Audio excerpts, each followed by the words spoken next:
The Therapist in the Mirror is our second series of existential dialogues, where experienced practitioners will share with us some of their intimate moments with clients, where in one way or another they were called into presence.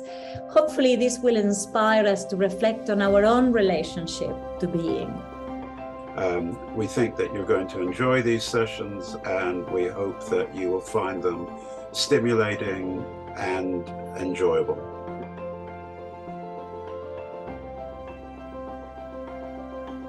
Topic of space is not something that's usually spoken about in therapy in general, but having had the experience, as many of us have had over the pandemic, with regard to being closed in on space through lockdowns and so forth, it's important to see how space impacts on people's life experiences.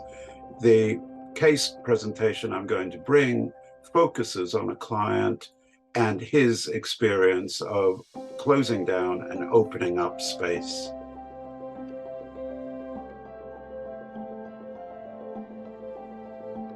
Resoluteness, I think, is the most courageous thing we can do, and the most exciting thing, and the most daunting thing, and it is who we are. When I'm working with the kids, for instance, on the south and west sides of Chicago that are running from bullets and trying to stay alive past 18, their callings towards resoluteness and their resolute callings are different than mine. I don't think Heidegger saw that. And I think that's the piece that I think is very important. And I think that's where we have to take it further.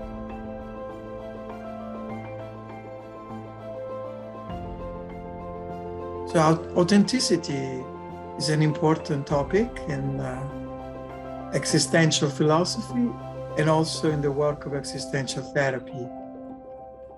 The more the therapist can be attuned to their own vulnerability and can be open to that and able to express it, the more that can be beneficial to the work.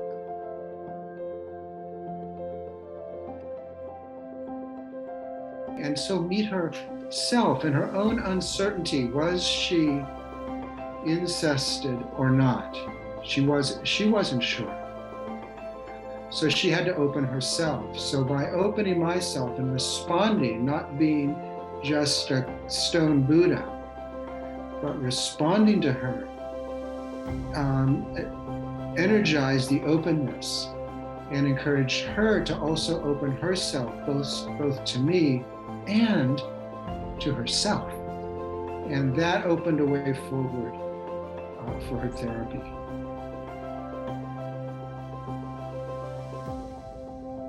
What I'm wanting to teach and get across is to put experience first. Experience becomes the touchstone for everything else, rather than a concept, a theory, a faith, a belief. Instead, it's always experience, and you find experience through the body. So it's not about not having concepts, it's just about not letting concepts be in charge. That's what I mean by body.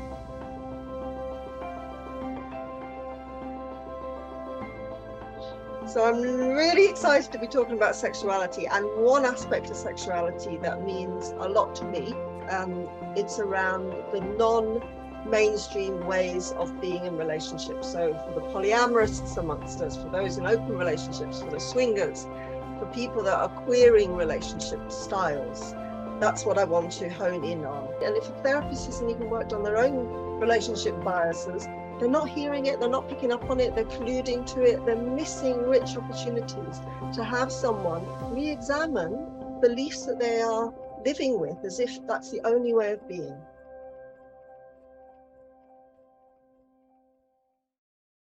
Ernesto and I are going to be talking about D.W. Winnicott's statement that psychotherapy has to do with two people playing together. Sometimes it's more than two people, and we're going to be looking at what that looks like in actual practice. I chose a client that I actually wrote about years ago. That he was the client who bored me more than anybody I've ever worked with. And how we came to look at that, how that troubled me, because I felt like at first I thought, oh, there's something wrong with me. I'm just not being a good therapist. And then I finally shared it with him. I finally said, you know, I'm falling asleep. I don't know what this is about. Do you have any idea what it's about? And that's when things started to open up.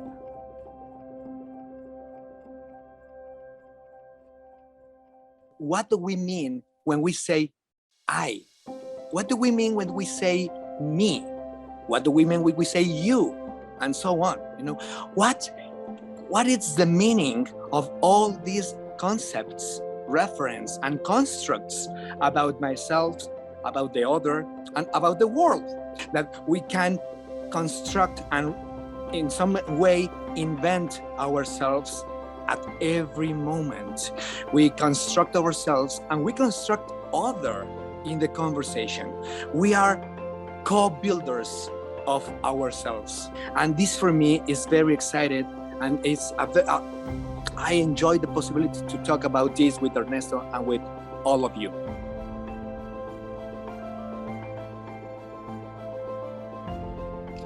The dream for me is a display that takes place in the night theater of the soul, a play, a display. And so I don't begin with listening to a patient's dreams, as I don't begin with my own dreams, by trying to make sense of them. What do they mean? What are the symbols? That comes later. My first move with my own dreams and what I do with the dreams of my patients is to wonder, who are the characters that the dreamer, in the dream, that the dream is presented?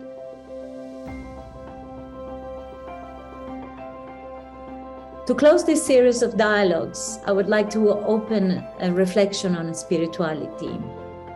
For existential practitioners, God and the spiritual experience is more like a quality between us, an ever-present, permeable, something that we share. I have found in my work with groups that to mobilize the imagination and to go in search of ancient goddesses and gods can help us to develop our own openness to a variety of experiences. I hope you enjoy it.